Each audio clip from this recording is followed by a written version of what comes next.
छठ पर्व एक ऐसा पर्व जिसमें करोड़ों लोगों की कई आस्थाएं जुड़ी हैं।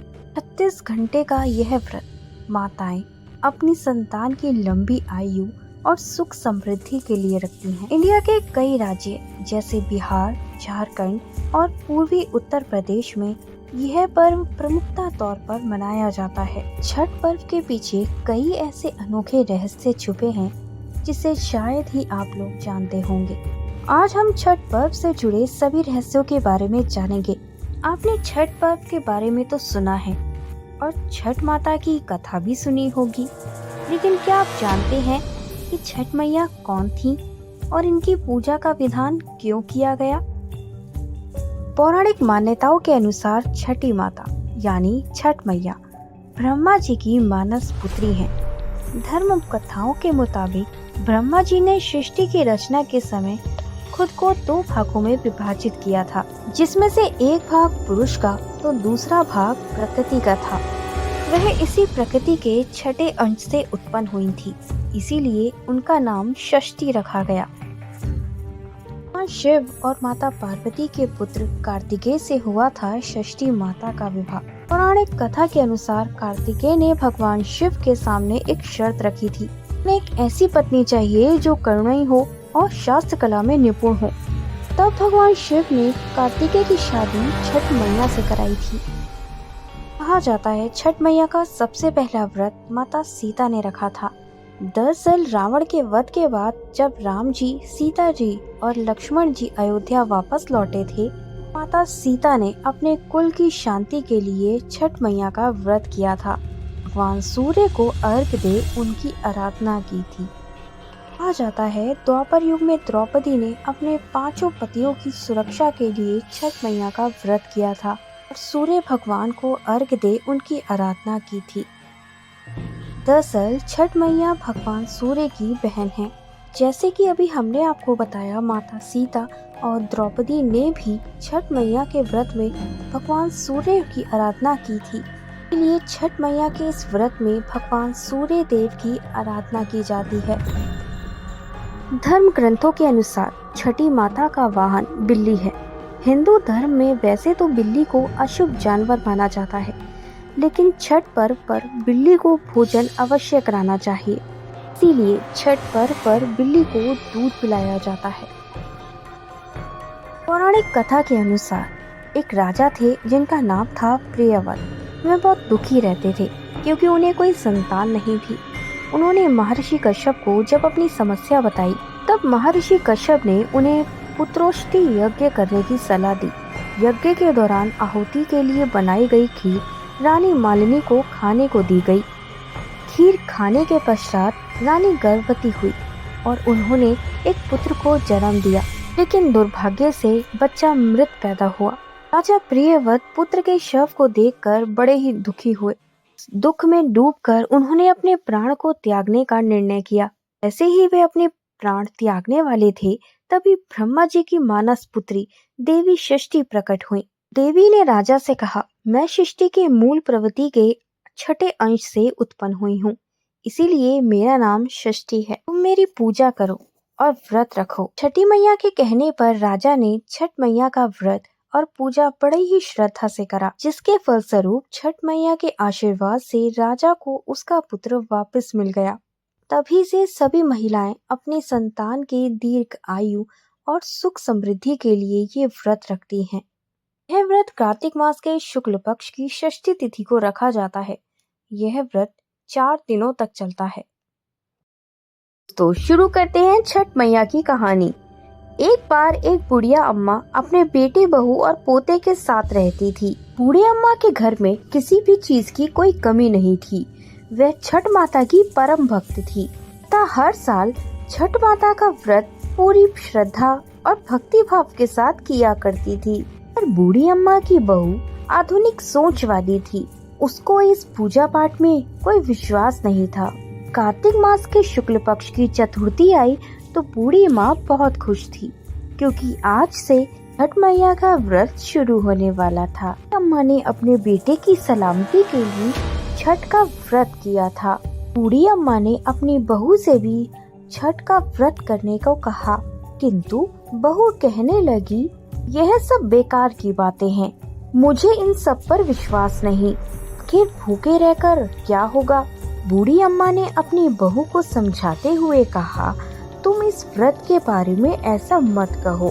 बहू को छठ माता की महिमा बताते हुए उन्होंने एक पौराणिक कथा सुनाई। एक समय की बात है, एक राजा थे जिनका नाम था प्रियव्रत। के पिता का नाम था स्वयंभुमन। प्रियव्रत बहुत सदाचारी और धार्मिक प्रवृत्ति के थे। की पत्नी का नाम मालिनी था। विवाह के कई वर्षों बाद भी उनकी कोई संतान नहीं थी। तब ऋषि कश्यप जी ने उन्हें एक यज्ञ कराने की सलाह दी। राजा प्रियव्रत ने पूरी विधि विधान से उस यज्ञ का अनुष्ठान किया। रिश्ता यज्ञ के प्रभाव से प्रियव्रत की पत्नी ने स्वर्ण के समान प्रभावशाली एक सुंदर पुत्र को जन्म दिया, परंतु वह पुत्र मरा हुआ पैदा हुआ। यह देखकर राजा प्रियव्रत बहुत दुखी हुए। राजा प्रियव्रत उस मृत बालक को लेकर शमशान गए।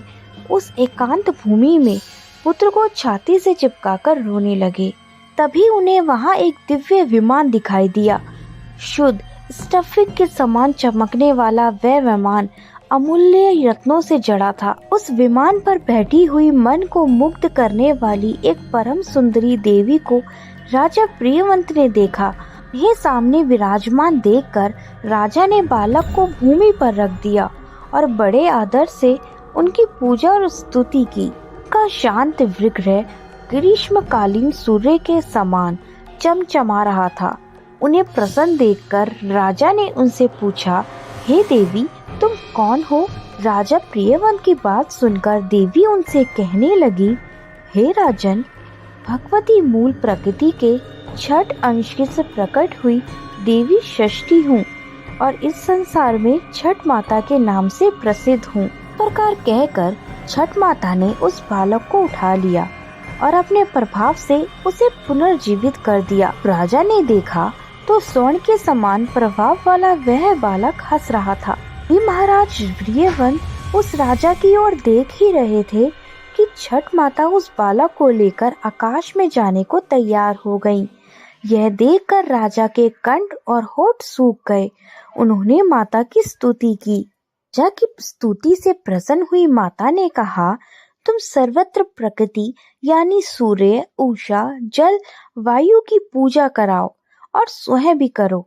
प्रकृति की आराधना से तुम और समस्त संसार वर्ष भर सुखी, स्वस्थ और निरोगी होगा और दीर्घ आयु प्राप्त करोगे। तब राजा प्रियव्रत ने सूर्य, उषा, जल, वायु और छठ माता का व्रत किया और पूजा की, जिससे प्रसन्न होकर छठ माता ने राजा को उनका पुत्र दे दिया। तब से कार्तिक शुक्ल पक्ष की षष्ठी के अवसर पर सूर्य, उषा, प्रकृति, जल, वायु और षष्ठी मैया की पूजा की जाने लगी।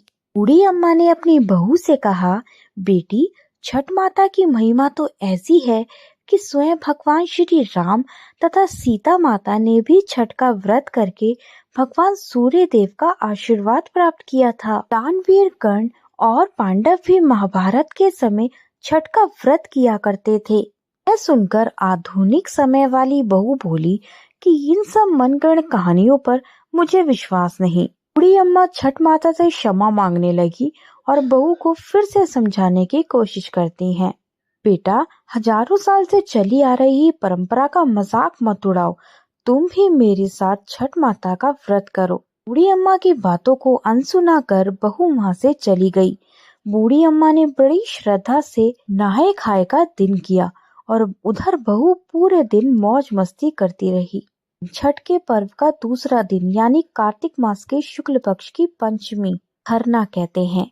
बहू बोली, माता, अपने शरीर को इतना कष्ट क्यों दे रही हो व्रत करके? बूढ़ी अम्मा ने फिर से बहू को समझाने की कोशिश की, परंतु बहू ने उनकी बातों को अनसुना कर कमरे में जाकर सो गई।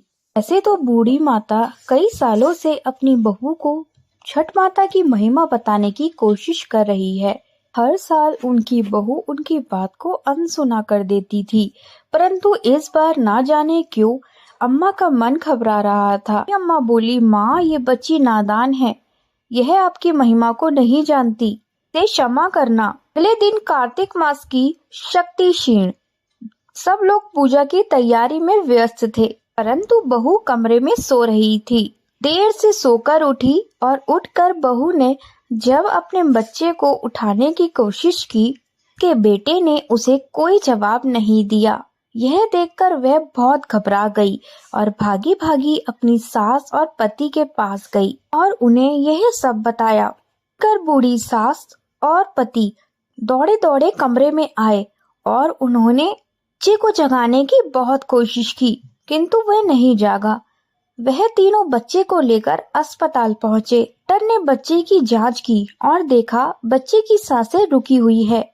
डॉक्टर यह देखकर हैरान रह गया। इतना छोटा बालक जो बिल्कुल स्वस्थ था, ऐसा कैसे जा सकता है? परंतु प्रकृति का नियम और विधि का विधान कहकर डॉक्टर ने अपने हाथ